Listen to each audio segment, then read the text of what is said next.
All right, another gear video here. Today we're going to kind of go over all the stuff I take into the woods. This year's been a little bit different because the plan of filming the hunts has changed what I can take. I tried to be as minimal as possible in the past, as light as possible. So there's a couple ideas. Shout out to one of my buddies, Cam James, who runs a saddle and has given me a bunch of ideas on how to keep things light and kind of some DIY stuff that I'll talk to you guys about on a couple of these items. First, we'll just start with the saddle here. This one's pretty simple. I just run the Latitude Maverick here. It comes with 6.5 millimeter diameter ropes, a lineman's rope and a tether. That's pretty standard, simple there. Comes with the pouch. This was kind of a combo that it came with. Used it last year, loved it.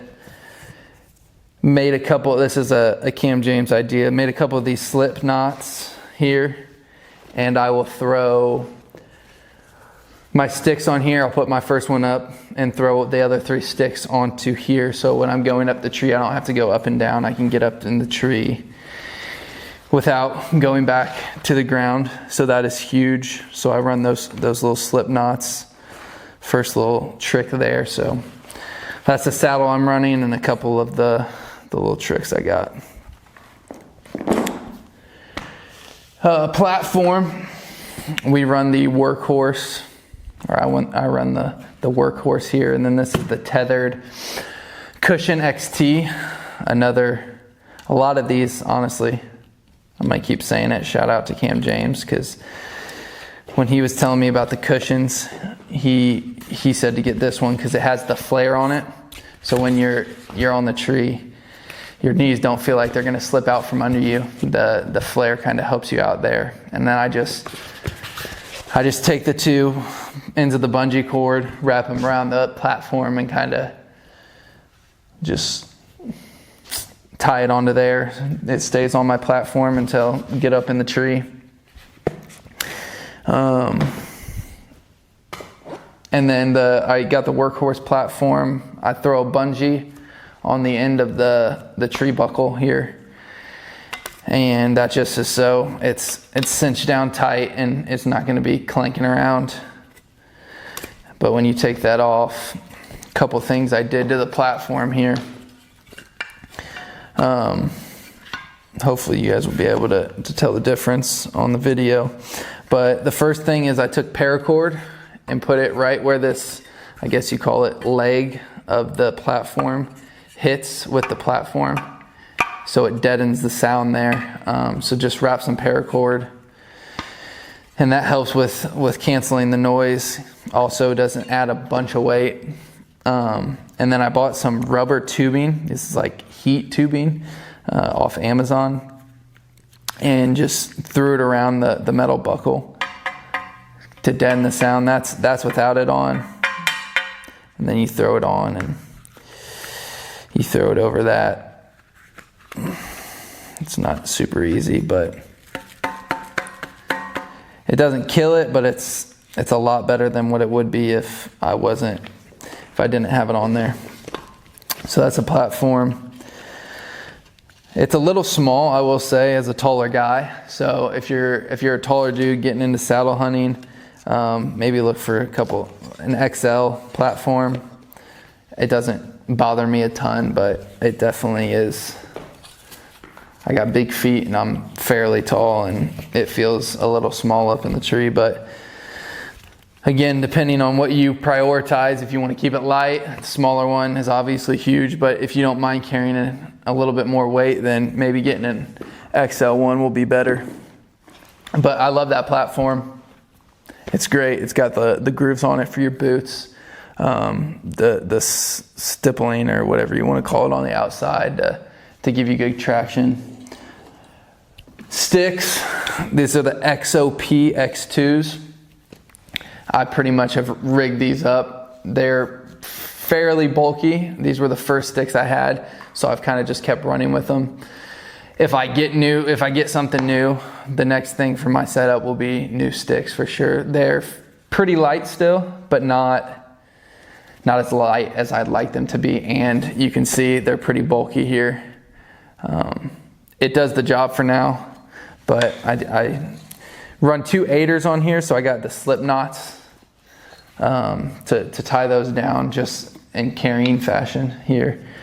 And so they're not clinging around everywhere. And then instead of running the tree buckles that come with them, I run the Latitude Daisy Chains, which are huge.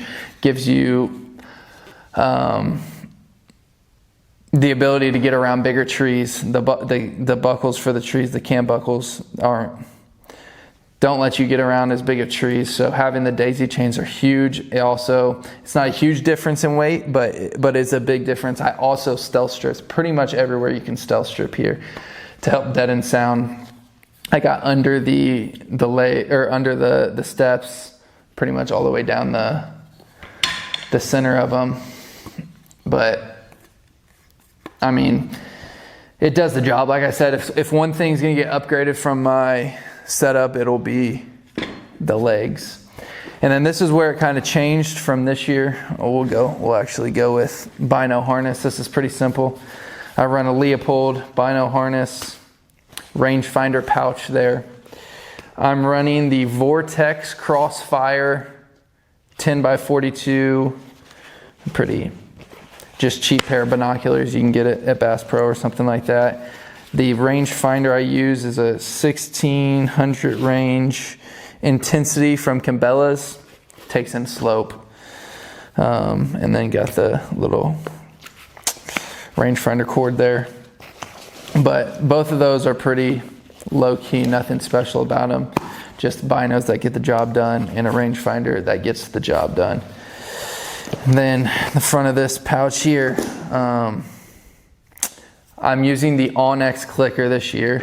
Last year I ran the True Bowl Stalker. I liked it. Always been a thumb button guy. But the Stan Onnex Clicker has been great. My shooting has taken a huge uptick ever since I started using it, and it's been great. If anybody is a thumb button person and wants to upgrade or to make a change, I would highly recommend. I probably will never shoot anything other than this. I love it. It's great quality. There's a bunch of features you can take. Instead of making it a 3-finger, you can make it a 4-finger. You can change the thumb barrel on it into a smaller one, the length of the barrel. Basically, you can customize this as much as you can customize any release that there is out. Like I said, I don't see myself ever changing from this. You can hear the click. You just keep pulling, it goes off. Surprise release every time. Like I said, my shooting has taken a huge uptick ever since I started using it. So great release there. This is the bag before I started to film that I would use. It's the Latitude Ranger 11. I love it. It's super small.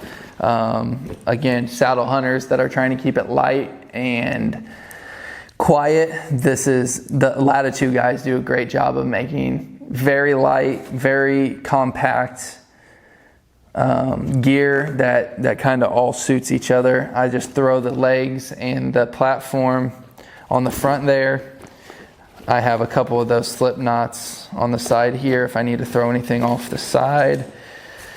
And then I just obviously throw everything inside, all the stuff I need. I kind of try and keep it as I have in the past, try to keep it as minimal as possible. But with the filming this year, things have changed, which brings me to this bag. This is a bag that I just had when I first got into hunting and just felt like I needed a hunting bag. I bought this and it ends up working out for me now, but I hadn't used it in a while.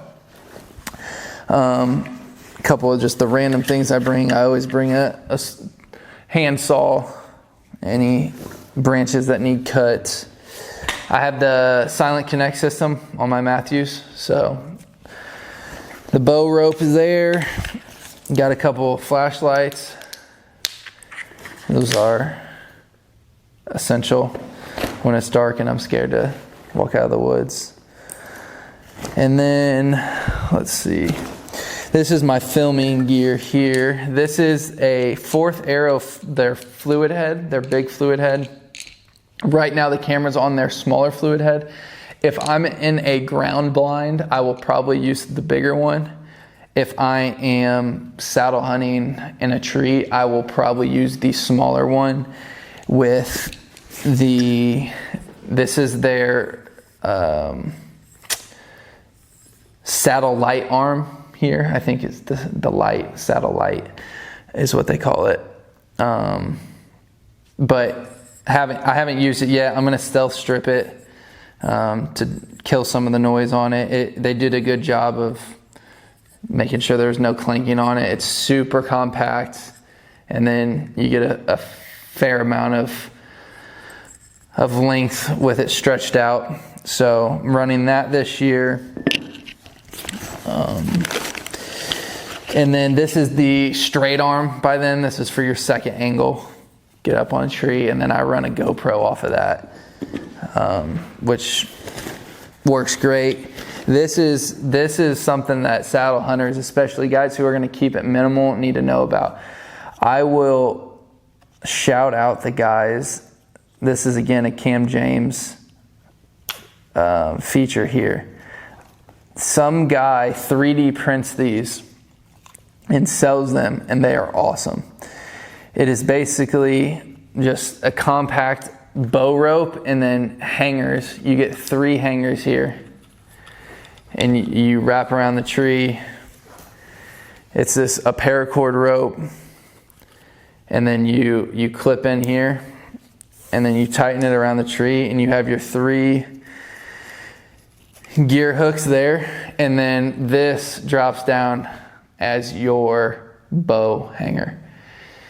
And it's super compact, super small, super light. Everything most saddle hunters want, this is providing here. And then it packs in super small too. I mean, this is one of it's probably the coolest thing I have in my setup. It says it's called G3D. So I think it's just a G3D 3D printing. I think if you probably looked up G3D Bow Hanger, it'll pop up. But you take those 3 hangers, and there's a spot in the back. You clip it in there, and then I just wrap it around here.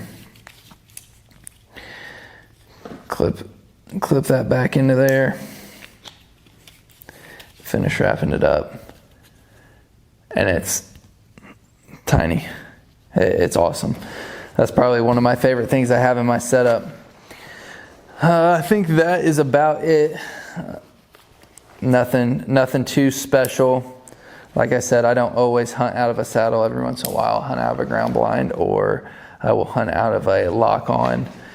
Pretty flexible. I have some permanent spots that I sit at times, but I like to be able to hunt in my saddle as much as possible, and that's kind of what I'm running. I love it. It's fun. It's quick. You can get up and down your tree super easily, super simple. I know at first I was kind of weary of hanging off the tree like that, but it's been awesome. I've loved every bit of it. I like trying to find new ways to make it simpler, better, lighter, quieter. Any advantage you can get is an advantage you should take. So that's kind of what I run. That's what I do in the woods. That's what I take. So hopefully, big season ahead. Haven't really been able to get out yet. It's October 7th. I leave for Colorado on the 8th.